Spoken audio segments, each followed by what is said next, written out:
What if the retirement plan you've been following online was never built for Singapore in the first place?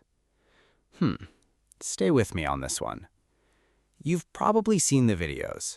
Save aggressively, invest in index funds, hit your number, retire at 35. It sounds clean, it sounds achievable, and honestly, it's inspiring, right? Millions of people around the world are chasing this idea called FIRE, financial independence, retire early. But here's the thing. Most of that content, the spreadsheets, the 4% rule, that just save 50% of your income advice, almost all of it comes from America. Different tax system, different housing market, different retirement rules entirely. And if you try to copy that formula here in Singapore, something quietly breaks. Okay, let's talk about why. Picture a typical Singaporean couple. Late 20s, decent jobs, combined income around 10,000 a month. On paper, that's a strong income. They watch a FIRE video, get excited, build a spreadsheet, and calculate that if they save 60% of their income and invest it, they'll be financially independent in 12 years. Clean number, motivating number, wrong number. Because that spreadsheet forgot to ask a few very Singaporean questions. Where will they live? Who's paying for their parents' medical bills in 15 years? How much of their own money is actually locked away where they can't touch it until they're 55? This is where the big idea comes in. FIRE isn't broken as a concept. The math behind compounding still works exactly the same here as it does anywhere else. What's broken is applying someone else's assumptions to a completely different financial environment. And honestly, that's an easy mistake to make. Most of us didn't grow up learning personal finance in school. We picked it up from YouTube, from Reddit threads, from whatever the algorithm decided to show us. A huge amount of that content assumes an American paycheck, an American tax return, and an American retirement account, none of which map cleanly onto life here. So, okay, let's break this down piece by piece.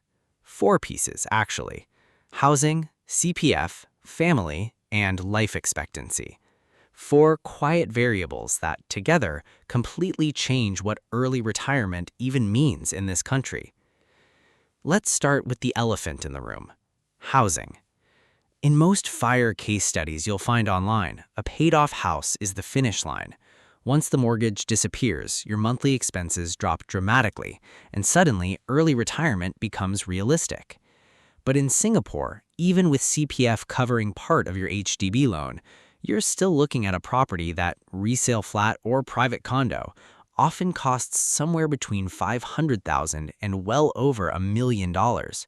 And unlike a lot of Western markets, prices here have historically climbed steadily rather than staying flat for long stretches. So the buy a cheap house early and let it stabilize strategy, it doesn't really exist in the same way here. Housing isn't just a cost, it's arguably the single biggest variable in the entire FIRE equation, and most calculators quietly ignore it.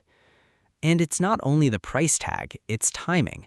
A lot of couples here delay buying because they're chasing a slightly better BTO location or waiting for the market to cool down. Meanwhile, rent keeps eating into their savings rate every single month. So the very thing that's supposed to eventually lower their expenses, owning a home outright, keeps getting pushed further away, which pushes their whole FIRE timeline further away with it. Now, here's where it gets more interesting. CPF. On the surface, CPF looks like a gift. Guaranteed interest, government-backed, automatic saving. And to be fair, it genuinely helps people who might otherwise never save consistently. But there's a catch that FIRE spreadsheets rarely account for properly. A huge portion of your CPF, especially in your ordinary and special account, isn't liquid. You can't just decide at 38 that you're financially independent and start withdrawing it to fund your lifestyle. Much of it stays locked until you hit 55. And even then, a chunk gets set aside for your retirement account to provide payouts later in life. So when someone calculates their FIRE number using their total net worth, including CPF, they're technically counting money they can't actually spend for decades. It's like counting cash that's sitted in a vault you don't have the key to yet. That doesn't make CPF bad. It just means your real, spendable FIRE number is often significantly smaller than your total net worth suggests. Think about it this way. Two people can both have a net worth of $1 million. One of them can access 90% of it tomorrow. The other has 60% of it sitting behind a door that only opens at 55. Same number on paper, completely different reality when you actually want to stop working. But wait, there's another layer most people don't talk about at all: family. In a lot of Western FIRE stories, the plan is fairly individual. Save your money, retire, live your life. In Singapore, family obligations are often woven directly into the financial plan, whether people openly admit it or not.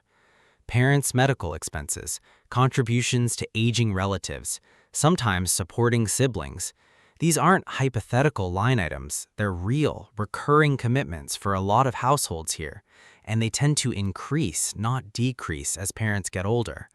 A FIRE plan built only around your own expenses can look completely different once you factor in the people depending on you. Here's a simple way to picture it.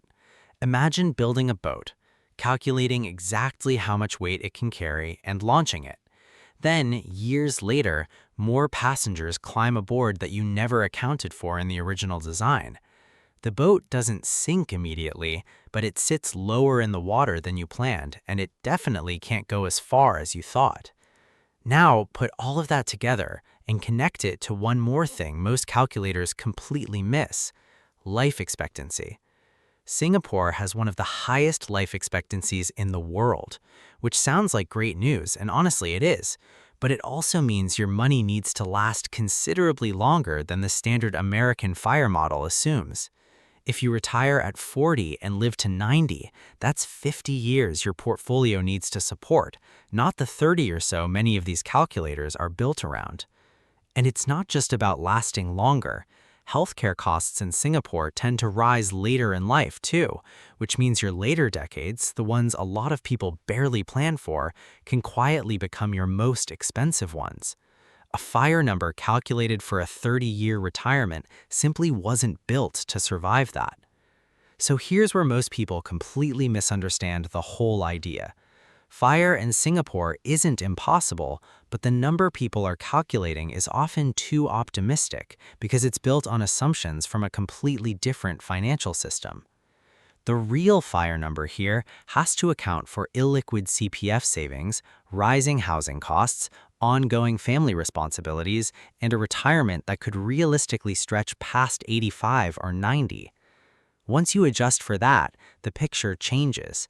It's not about giving up on the idea, it's about building a version of FIRE that actually fits where you live.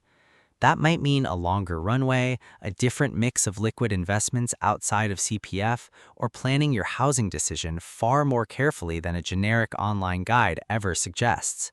It might mean having honest conversations with your parents about future costs instead of leaving that number blank in your spreadsheet. None of this means financial independence is out of reach for you. It just means the version that works has to be built around Singapore's rules, not borrowed from somewhere else. And that's really the shift. It's not about how fast you can retire. It's about how honestly you calculate what retirement actually requires here. Because the goal was never to copy someone else's number. It was to build your own, one that actually holds up when you get there.